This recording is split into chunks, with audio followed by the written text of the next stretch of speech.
during so much of the run-up to Fash Fest 2025. You were? I guess I was sort of like compartmentalizing it a little bit because I knew it was coming. I knew it was going to happen the way that it did. And I guess it's interesting in Maybe how you're it played more out. bent than I am then, because during the actual thing, it was kind of like I had signed up for a ball-crushing festival. I knew the date and time of my boys getting rolled. Just some real fucking gateway games of ping pong incoming. I had the set date. I knew the two athletes. I sort of knew they had two competing styles. Like one was more of a technician, while one was more of a straight power player. Like, you know, like a Bowser and Mario Tennis kind of thing. Mm-hmm. And I guess I have been going less insane in the storm itself. Well, you know, what's been kind of entertaining is I knew that this was going to be marked by just disgusting displays of incompetence at the highest level, right? Mm-hmm. The specificities of that incompetence, right? Just the gutting of all of the, you know, various agencies that you need in order to run a country. It's like Adolf Eichmann was at the very least good at his job, right? We don't even have that much. we can't like, we have to sit in the fucking, like, corner of the hotel room to Nazi journal. It's... I look at that shit you're talking about there, and I look at, like, say, the FBI cuts. I kind of wonder, yo, dog, who's gonna black bag people for you? Like, are you gonna... That's what I'm wondering, too. I have this feeling that, you know, they're gonna try to go all Brazil, you know, they're gonna go all Brazilian military dictatorship and start disappearing people, and then forget to turn location services off on their iPhones. And then I'll just, you know, you'll just have your phone open, just wondering where, you know, the person they're trying to disappear with. Oh, black site in. Oh, look at that. I guess there's one in Rhode Island. Who knew? I was at a friend's sort of, I guess you could call it like their makeup bachelor party or something, whatever, just in Malaysia, Bali, whatever. I was just abroad for a bit, 2 weeks, right? Mm-hmm. And during it... Man, what a fucking... Yeah. They suggested that I just pretend I was from somewhere else. You know, local Muslim majority, we've been doing a little genocide flakes, just sort of sprinkled over. Yeah, some shit. We're doing up to some shit. I appreciated the intent, but I had to remind them that maybe my accent sounds maskable to you, someone else who has been in America their entire lives. Do you know what you and I sound like when we leave the fucking bubble here? Fucking Tony Soprano, okay? There is not a stealth mode on this shit. Oh, fuck. Okay, so here's the thing that might fuck us up just a little bit. My fucking radiator has been hissing at me like a goddamn cat. Oh, that really sucks. You know what else that happens to? Tony Soprano in New fucking York. I'm just hoping that it doesn't get distractingly loud because it's difficult to actually hear the TV over it sometimes. Like, it's that bad. So are the 3 types of apartment that sound, freezing to death, and wealth? Like, those are just the 3 genres around here? There's freezing to death. There's the pipes are haunted. I live in the pipes are haunted, thankfully. I think I prefer it to freezing to death. And gentrification, yes. Okay, just checking that hot shit. All right, everyone, so we're going to test the powers of, I guess, the noise reduction plugin, but if not, enjoy our humble backbeat here, I guess. It'll, like, maybe you'll feel warm. Maybe you'll feel warm listening to this. Just imagining that it's your radiator. Way too loud in your apartment. Do you know what I love about this wave of literature and games just in sci-fi? Because, like, today we're talking about Cyberpunk Edgerunners, right? There are a lot of genres, works, etc. that go for called shots, and a lot of them call them really accurately, right? Mm-hmm. Only Cyberpunk gets to lay credit to a book called "Yo, there's gonna be a 30-year war between England and France." Yo, dog, I'm telling you, it's gonna be bad. We're gonna lose so many people in the exactly 30 years war. Here's a whole fashion aesthetic called 30 Years Warcore that people in the 30 Years War will consciously imitate. And that's kind of special. I don't know. I enjoy that. I'm a fan. I'm a big history fan. So, you know, when I hear the words 30 Years War, I think about the one that has already happened. And, you know, when they talk about that, you know, when you talk about that, I'm just thinking, it's like, oh man, that was what they were comparing World War I to. You know, while it was happening. Yeah, it's history is full of all kinds of rabbit holes, and if it makes you feel better at home, some of them are only complicated and addictive instead of complicated, murderous, and addictive. Like, you could just fall into spy games forever and come out with a bunch of almost happens. Or you can, as this, you know, like TikToker that I kind of follow does, or series of TikTok, it's a couple of guys, treat dynastic Chinese history as though you're two old basketball players on ESPN yelling at each other. Which is honestly one of my favorite lenses through which to view, you know, this rich history of our species. Man, one of them has to be a pure cow head. 100 years cow is my guy. This is our champ right here. He was emperor in a soft era. Justified. Oh man, I'm curious because normally there's a lot of sort of preamble chatter on the show itself when we hit something. Mm-hmm. What was your experience of... Okay, so just for context, I've seen all of it. I rewatched the first 5. I think this is Sam's first exposure to the first 5. So it's not my first exposure to any of it. I think I think I just between... Okay, Edgerunners is a show that got so much exposure on social media during its airing that I feel like I've watched most of it in pieces on... You know, just in various YouTube videos, reels. Oh, TikToks. You've gotten like the 5-minute radio play version of this then, huh? Essentially, I knew how it ended long before I ever even watched the first episode. To be fair, that could also come with a certain degree of media literacy of just...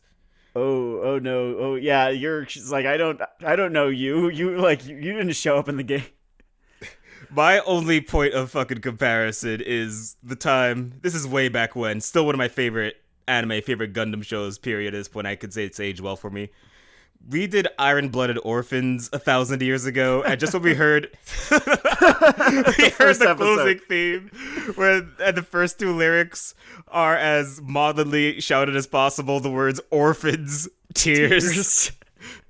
I was like, oh cool, we're doing a stylish victory Gundam then. All right. Like we're gonna see our first Gundam protagonist bite it in his show. Like sure, we've seen Amuro go out, but he had, you know, a show. He showed up in another show. He had a whole movie. You know, he had his time. You know, Amuro got to make like MCU rounds before he died. This person, he is dying because here. August is, you know, he's having a Sandy Koufax career. He's having 5 years of prime, and then that's it. Calling it. And then you have maybe a little more advanced, but David Gonzalez comes in. The universe rips on him as hard as possible, in just the way that the general anarcho-fascist thing just sort of calls a feature instead of a bug. Are you familiar with the basketball player Victor Wembanyama? I am not deeply versed in basketball. It is a hilarious stereotype reversal. So he's a sophomore for the San Antonio Spurs. Fucking 7 feet tall, maybe 120 pounds. He looks like, I think they've been calling him an alien. Nice and self-esteem boosting, I'm sure. So he just had his season end due to a blood thing that, kills people. That could kill people because you're not supposed to be that tall and weigh that little. You're not supposed to be built like him, and then I do any sort of strenuous physical activity, let alone the NBA, and that to me feels like the best sports analogy for our boy David here. That is a fair summary of how a lot of this fucking goes for him. And he does sort of try to describe the idea, hey, maybe if I try to meet this world where it's at, play by its rules, I could be fucking happy. And I'm just sitting there looking at my knees like, oh no. Oh shit, I'm about to watch like Scarface by someone who understands human emotions. And I'm just thinking, my first experience with Cyberpunk Edgerunners was through people's tears. Just so it was. I guess I missed the boat. The boat, I had maybe like a week or so of that thing dropping on Netflix. And then it was off to the races from there, and all I was hearing about was just how people are now programmed. People are now programmed to hear that track by, I think that like it's the girl from Snail Mail or something. I don't know. It's a pretty feature-heavy soundtrack. It's interesting. Yeah, but you know the song. I'm not sure which one you're referring to. You're saying people have been trained. There are like 5 memeable songs in this thing. Let me look it up real quick. Let's Eat Grandma. Not Snail Mail. Let's Eat Grandma. But yeah. Wait, so what was this about video podcasting? Sorry, I can only pay attention to one thing. Ironically, I was saying that a lot of video podcasts kind of feel like short attention span gruel in the same way that TikTok does, only it's also long form, so you're also losing large swaths of time. But I guess TikTok also eats large swaths of time.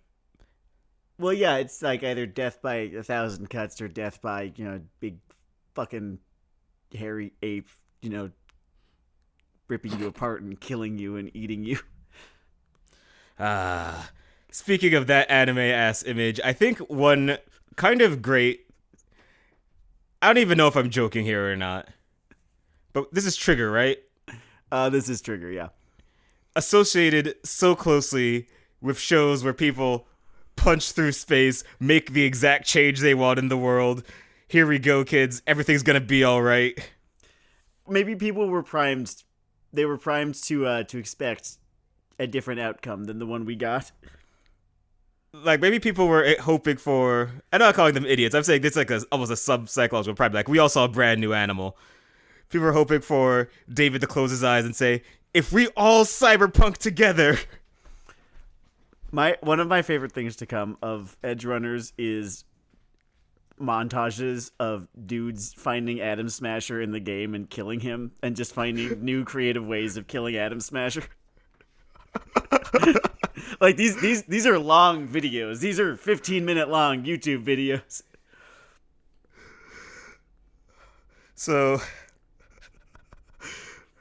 I'm gonna disappoint a chunk of my fan base here, right? Mm-hmm. Because I am considered a schmott guy. I am considered a literary dude. Oh, like you saw this coming? Somewhat of substance. And okay, I watched Edgerunners. And then with my katana ninja, because I got up to Atom Smasher.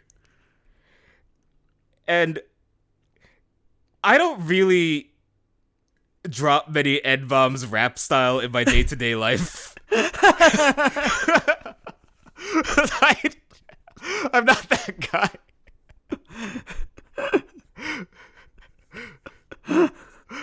And it was fucking Riley Freeman's hot mic in there.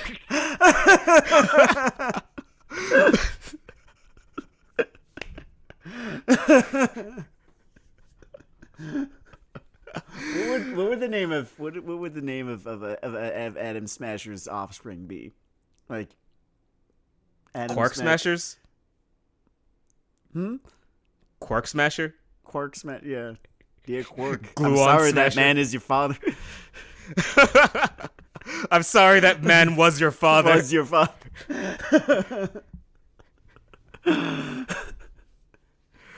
Oh, man. Yeah, so as you can sort of grasp here, Cyberpunk I hate Edgerunners. the way that you edge run. I even hate the way you say chew.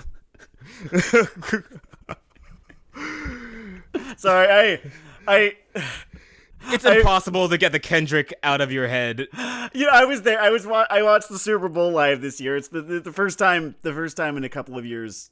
No, that's not even remotely true. I think I've been watching it live. I watched it live last year. I didn't watch the first Eagles-Chiefs matchup because I don't like either of those teams very much. But it is interesting how real sports run into booking problems. It's just like I'm a New York sports fan, so fuck Philly. Bryce Harper is corny. The Philly Fanatics corny. The Bell is corny. All of you are corny. Would you say you hate the way they walk, the way they talk, the way they dress? And the way they say dickhead too. Yeah. I have been over this over and over on the fucking newsletter, by the way. That's extra-evil.com, newly free from the curse of Substack. But I've been over this point over and over again. The fucking second he said, in that tone, I hate the way you walk, the way you talk, the way that you dress. I know I wrote a whole thesis about diss tracks. I would have just fucking walked away. It's not worth it. That voice is, oh no. This is not saying in the realm of comfort. You're not bouncing back after Euphoria drops. And it's this whole that just fucking goes deeper. My favorite thing is just how he spent, probably at least tens of thousands of dollars on that whole thing where he, found the van from Good Kid, Mad City and crushed the van, and then, it was this whole thing. It was this lead up to Family Matters, and then literally 6 minutes later, like, he lost so much money on just the dagger itself, and that was not even like we'd already gotten Euphoria at that point. It's kind of nice to see that there are still one or two things in this world that you can't just throw money at until you win. Evidently, just a high visible, high attention rap feud is one of those. But I'm going to circle back to David here for a bit. Oh, yes, of course. And if it helps focus it a bit, I actually kind of want to talk about the first episode. Just because I think it's a really great first episode. It really is a super strong first episode, like setting tones, kind of putting you in a specific perch in this universe. I find with genre-y anime, it's a strength that I have seen wane, I guess, just a little bit in recent years. And obviously I'm not watching every show, so, sample size, right? But a thing that I have seen less of are really strong, okay, boom, you're in the setting and there's not a whole lot that you need because you've got it already. If that makes sense. Oh yeah, I get it. I mean, like, it's economical. Like, behind the gears, they are trickling things to you slowly, but it's not like stop, exposit, go. It's just you are right here with this person, and the actual arc of their day is what exposes you to things, up to including how he gets fucking bullied, which is one of the just better introductions of the whole augmentation thing I've seen in something. I really enjoyed that. That was fun. But yeah, the entire huge wealth disparity just being caked into his life by he is at the bottom of the stack, and he is working to make his way in this hoity-toity school, and that is horrible fucking way that health insurance now works. Somehow even worse. I do not know how. Or is that the second episode? God. No, it's in the first. It's in the first. The first books. The first. I mean, actually, to be fair, it is a situation that gets worse up to and including the life insurance situation in the second episode. But in the first episode, you do get the whole trauma team thing. Are they covered? No, fuck them. And which, by the way, they are also conscious of the fact that that is also hilarious and do play it both ways. Free Luigi. Free. Oh yeah. In case we haven't illustrated that this is a Luigi cast. Free my mans. Actually, Sam. I'm sorry. Actually, I can't even for comedy. This is decivilizaation. You're decivilizing us. Okay. We were better everyone, before civilization. I'm gonna tell you a real lawsuit-friendly story. About halfway down the Atlantic spiral down the shitter, I ended up with a job interview there. Just for some copywriting shit, because I did ad shit for a while, right? Yep. And they are very, very concerned with their advertising. Not so much of their reporting, but that's not my point. And this is actually the one that gets us sued, so sorry, Sam. But my sample copy was promo stuff for a theoretical Martin Luther King Day issue about Martin Luther fucking King. Mm-hmm. And the general feedback was, wow, there's some like virtuosic writing here. You get brand stuff. But we feel like your take on Martin Luther King was too biased. What? Like, we really tried to like get at like the different angles of the issue here, and there's this sort of lopsidedness of your coverage of Martin Luther King that we feel like doesn't fit the Atlantic brand. How would they? Okay, so if it's the Atlantic, how the fuck would they prefer to cover it? Just Martin Luther King has a nuke and he could destroy us all at any time. I just like what is the most alarmist reading of Martin Luther King, a man who's been dead for half a century, mind you, that the Atlantic can publish, and then how did what you write not live up to that? I think in their vision, he lives, say, 10 more years. The Million Man March thing gets bigger and bigger until half of fucking Negrosity goes on the parade route in one day around the Capitol and all that. And in that 10th year, he screams, "No!" and they seize the fucking Capitol. And that's... and that is how we can add some nuance to the figure of Martin Luther King. Or... would I prefer a version of... I'm not even gonna even fucking dignify it by like calling it by its name. Elon's consultancy agency. Would I prefer a version of that run by Brother Umar? Yeah, I think I do. I think that would be funnier. I think that would be a funnier version of it. I mean, in the history of fucking autocracies, the lameness of this cadre is... Yeah, this sucks. Pretty particular. This is embarrassing shit. Dude, we have so many renditions of American dictatorships. Fucking Senator Armstrong motherfuckers running around, and we get fucking incel squad. Are you kidding me? Like, can I at least be... There's no dignity in oppression, but can there be some dignity in oppressing? Yeah, it's... Is it wrong of me to wish that they were cooler? It is, again, not wrong to want more dignity in your day-to-day fucking so life. Fucking much. And it's... Like, I've never seen such erectile dysfunction on display in front of me, and I just know, like, you can just tell just by looking at either of them. By looking at Pete Head's... No, the shrinkage is real. By looking at all of them. Like, somehow even Linda McMahon has erectile dysfunction. All of them. They're such fucking losers. Oh my god, I'm so fucking embarrassed.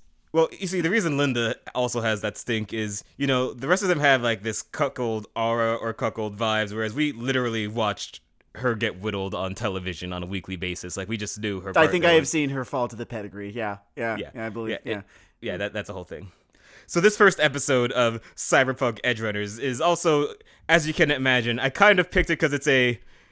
Vent is maybe the wrong word, but it's kind of cathartic for a lot of current anxiety, and I was just sort of thinking about that. And I'm also kind of stuck on this thing when it comes to Edgerunners 2077, the whole Cyberpunk oeuvre, which is, it has never really been a subtle genre for subtle writers, right? Mm-mm. That's not a dig. It's just something where you are just cranking it up to 11, pressing go. It is like the crossover thrash of fucking literature. And somehow, amidst the fucking shrimp dick audience, there is still a iron hardcore of people who look at David in a pool of his own blood, watching his dreams fly away on a rocket, and say, yo, this is dope. This is what I want from the world. This is a social organization I can fucking get behind. So it's interesting that you bring this up, because the problem with edgelords is that they'll never fucking interpret anything other than the way that they want to interpret it, right? They'll never interpret any form of satire other than, how they'd rather interpret it. So because they are so immune to satire, right? We need another form of satire. Has its place, right? In galvanizing the converted, perhaps, right? But because they're so fucking stupid, I was gonna say that we need something like Star Trek or something, because that is, to me, the sort of counter propaganda. Just, hey, imagine a better world. Actually, not just, hey, this world sucks. No, it doesn't. That guy was cool. You're Aaron Yeagers of the world, who just like, hey, this is you. This is you. Oh, hell yeah, this is me. I actually do kind of see where you're coming from. I think that utopian sci-fi is probably one of the oddest ratios of prominence versus content out there. Like, I've been watching that Freerun. I've been watching, like, the Elf show. And it is just this soft, kind little show, just about emotional intelligence. And it feels to me like a show where, I don't know, maybe this is what is required to make people better people before it's too late and we have to kill them. Because that's a good point. Make no mistake, I don't have. So, just going back to Brother Umar here, we're not going to be able to psychologize all of them. Some of them are going to have to go to sleep for good. So that's, Sam's point on, genre and conversion, but you have to understand, Sam's more of an outsider on the literary thing. I'm a Columbia professor, so allow me to suggest an alternative. Because I think that there's a thriving genre called brick. And I think that brick can really make a difference in a lot of Chud's life. Like, it has impact. So you were team for good here.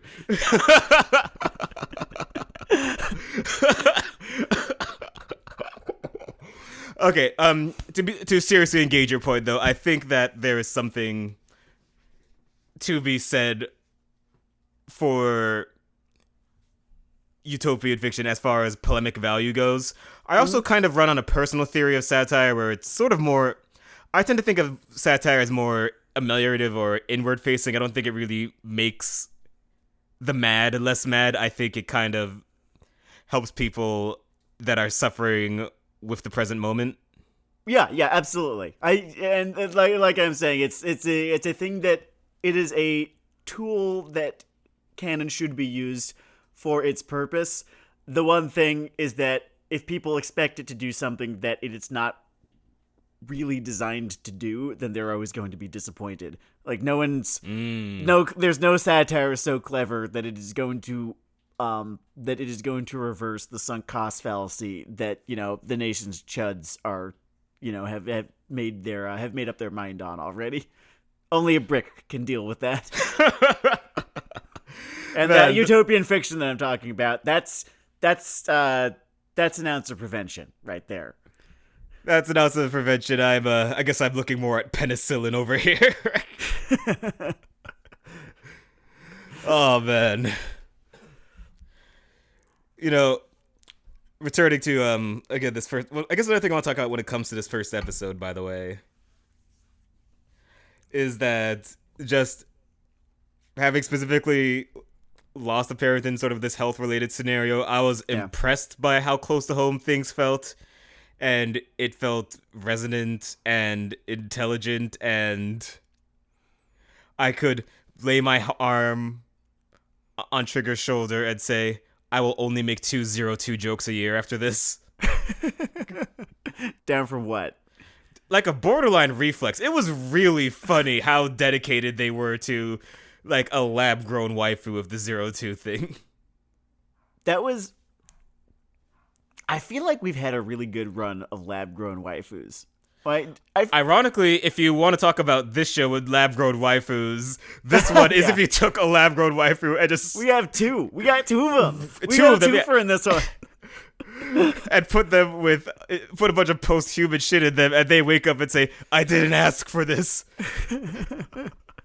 Like two fucking Adam Jensen level waifu things in this motherfucker.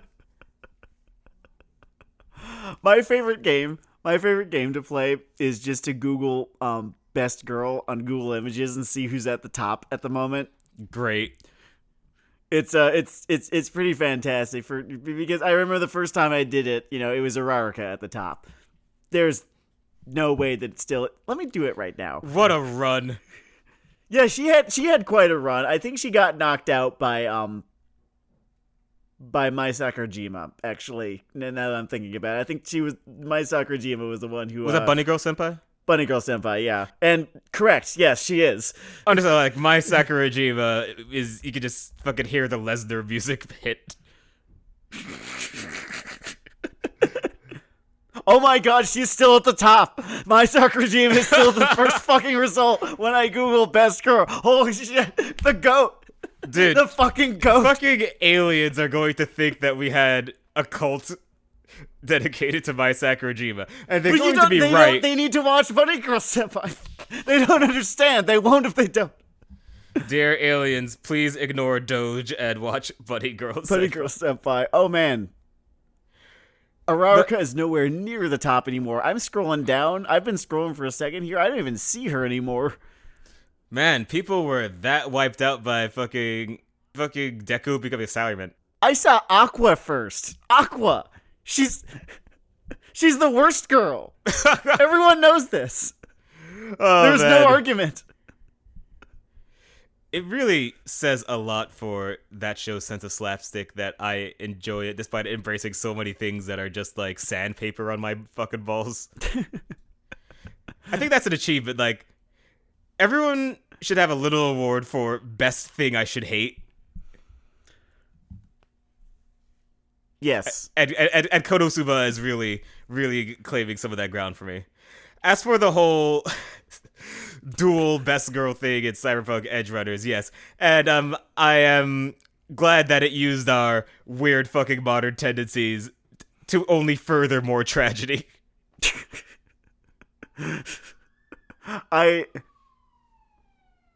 Some days she steps on you, and then other days she gets extremely stepped on herself.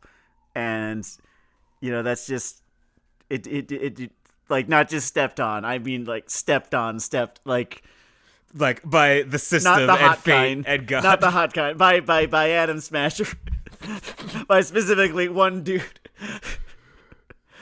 Dude who's... Yeah. And that's Rebecca's fate. As for our technical main girl, if you have shit taste or hate yourself or whatever.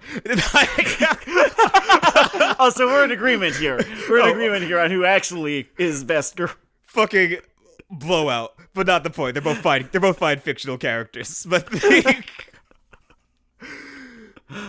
and then there's the other one who... The dumb joke I had in my head is she does the full betrayal alt-girl thing, but the way this plot goes, David almost grabs her by the lapel and says, thinks, you need the Batman voice for this. You need the Rorschach voice for this. You're not my traumatic memory. I'm your traumatic memory.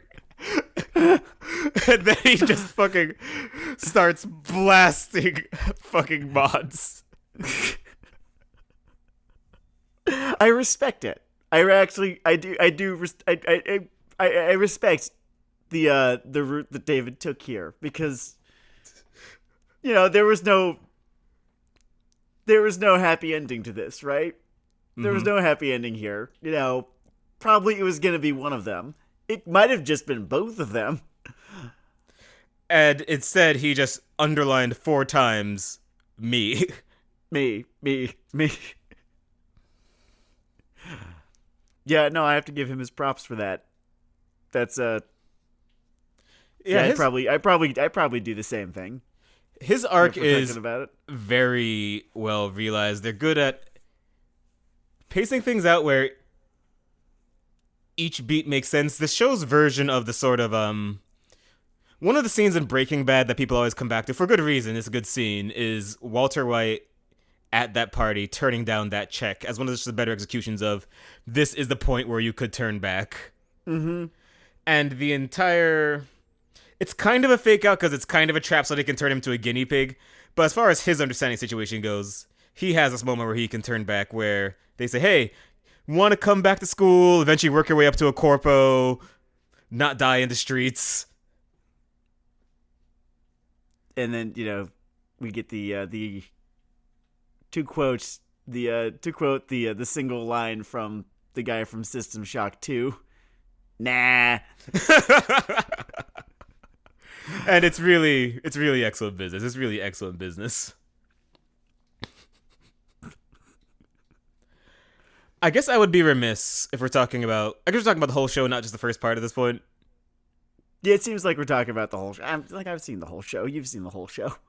The entire style shift cyberpsychosis segment for the mentors... Also, I guess it's too late for this shit now, but, spoilers, I guess. This show fucking came out a while ago, and... I'm thinking about the Sandevistan, and I'm thinking about you, and, how the Sandevistan makes one go fast, just increased speed.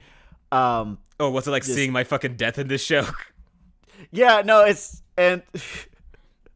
maybe that's why, despite it having been memed into the ground, this show...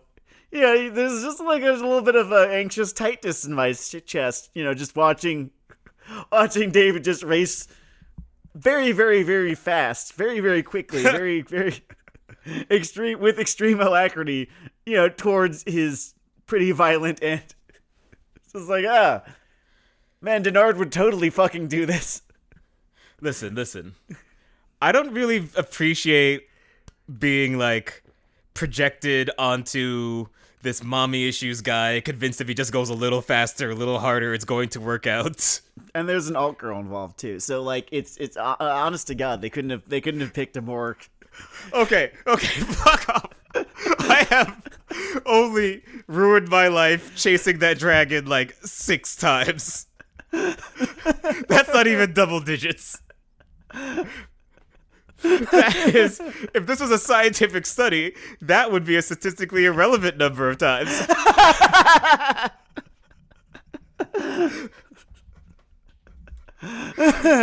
You would be accused of interpreting the study in bad faith. In fact, they would say, hey, you haven't cloned Denard and seen if they ruined their lives for, like, chasing fucking alt girl ass. No, you do not get to ask about my brothers. Shut the fuck up.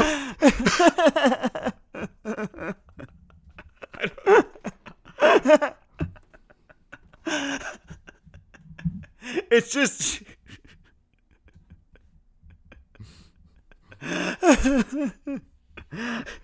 It's just, I don't know, man.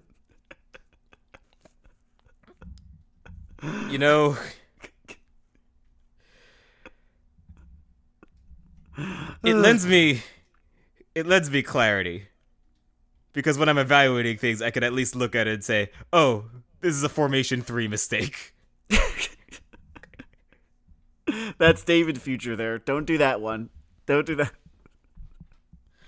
But yeah, it's I think it writes a certain personality type very well, and that personality type is very sweet and has these sort of clean, high kickflips that are just a joy for nearby people to watch. Oh my god.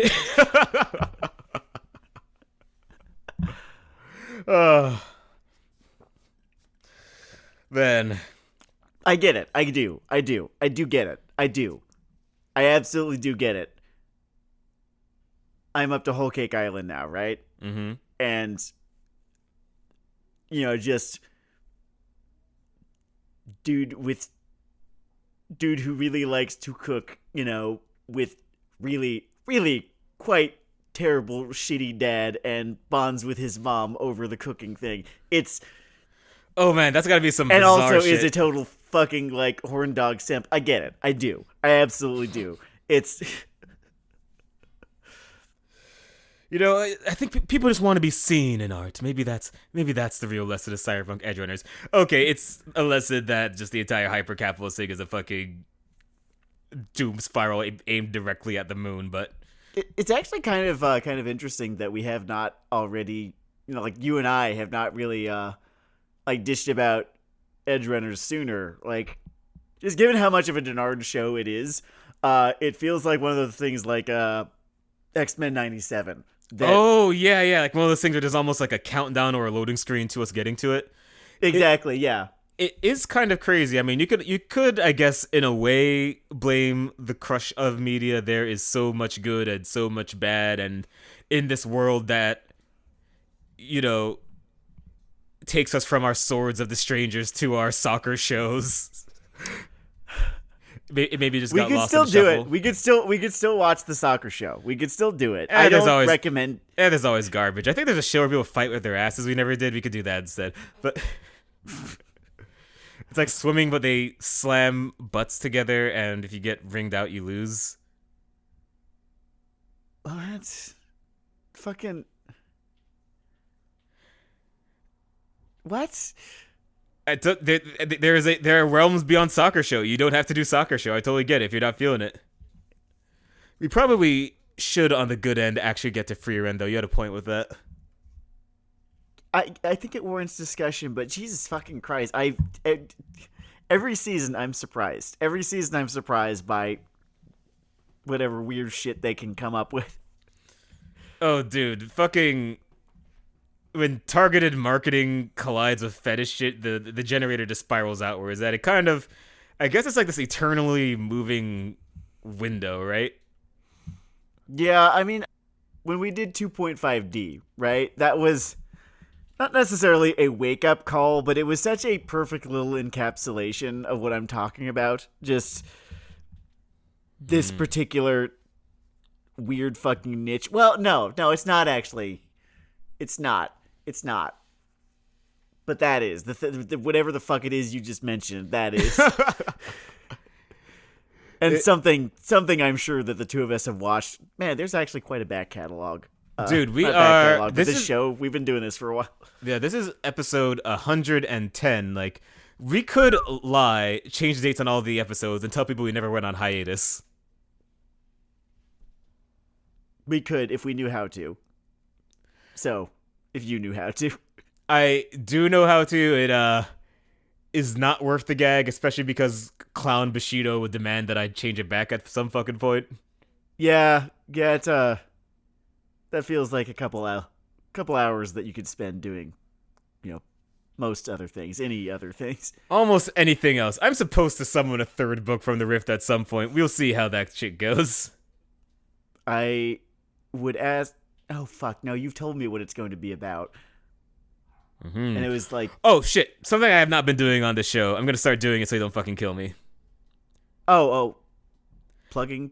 Yeah, okay, so I wrote a second book. It comes out June. How to Dodge a Cannonball. It's really good. It's my best book. I know there are two of them, but it's the best one. Fuck off. And I think if you can listen to me talk for an hour about mostly Cyberpunk and partially my stupid dating history, then you will enjoy this book, which is only like 5% my stupid dating history.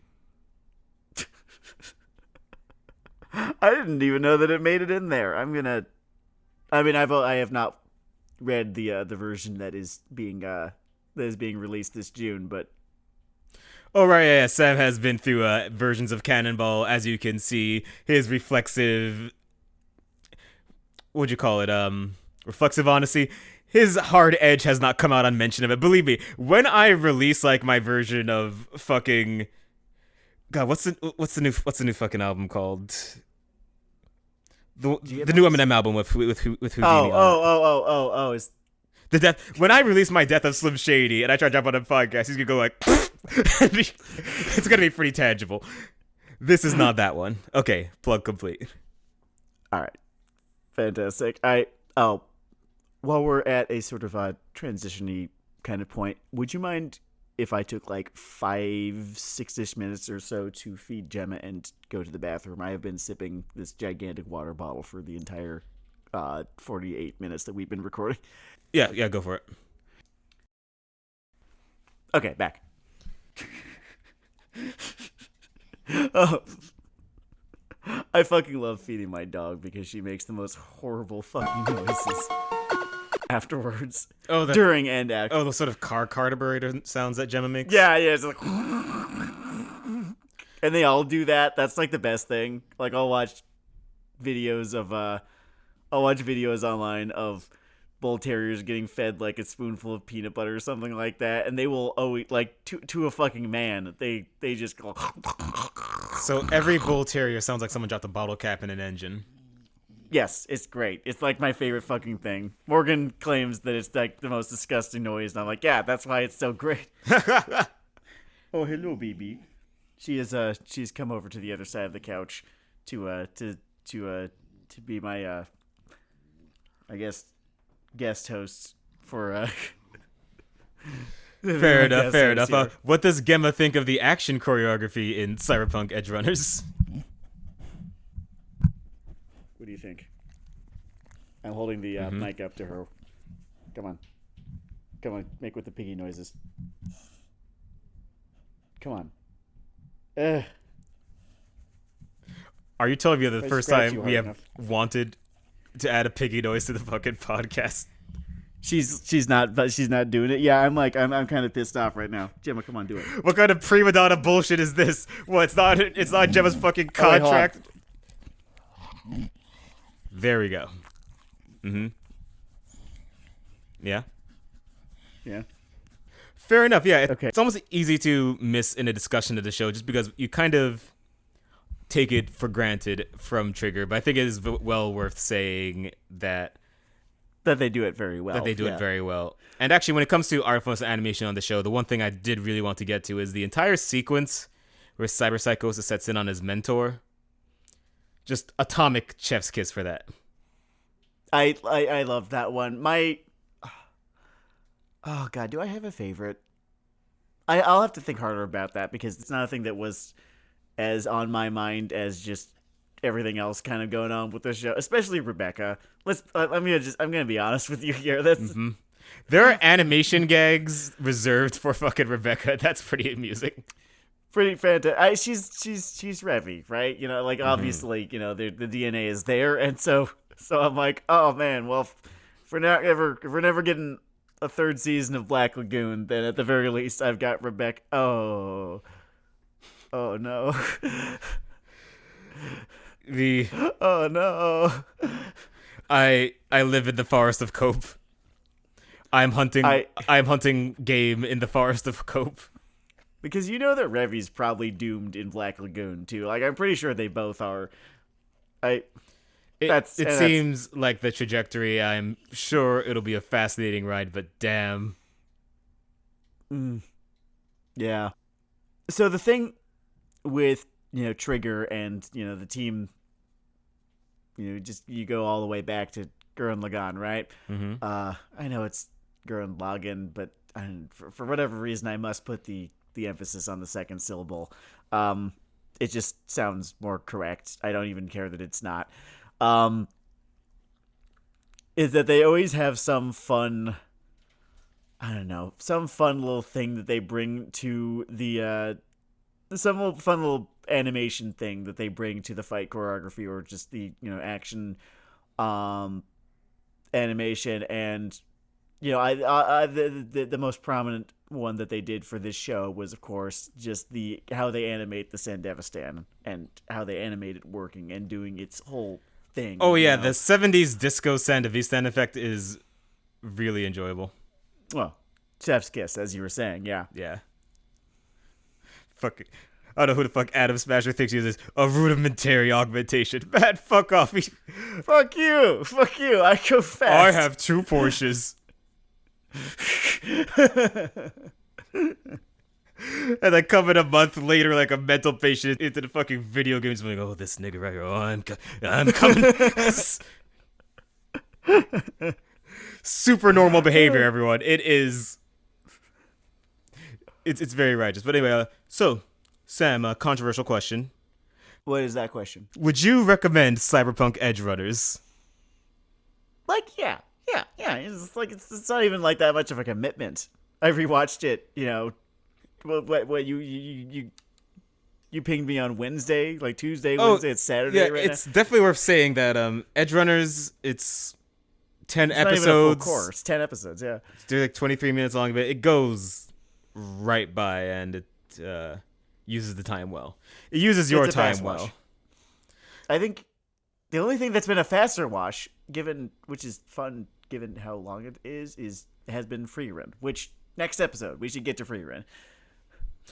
Sounds like a good time. I look forward to adding context to so many flyby memes.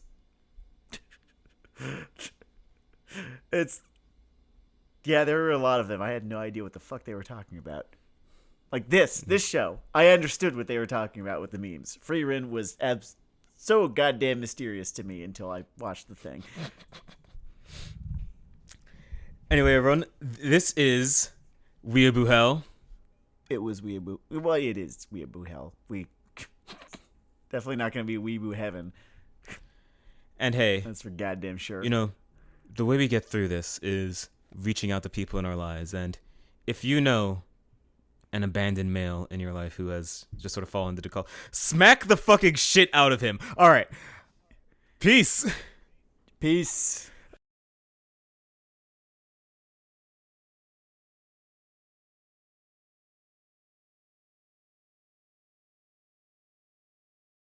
I really cannot.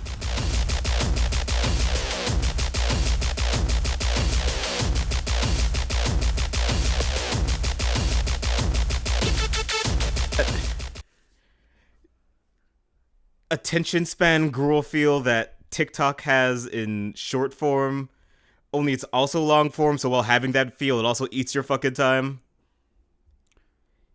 I don't know. Maybe I'm being a pretentious fuck. Whatever. Short form, only it's also long form, so while having that feel, it also eats your fucking time. I don't know. Maybe I'm being a pretentious fuck. Whatever.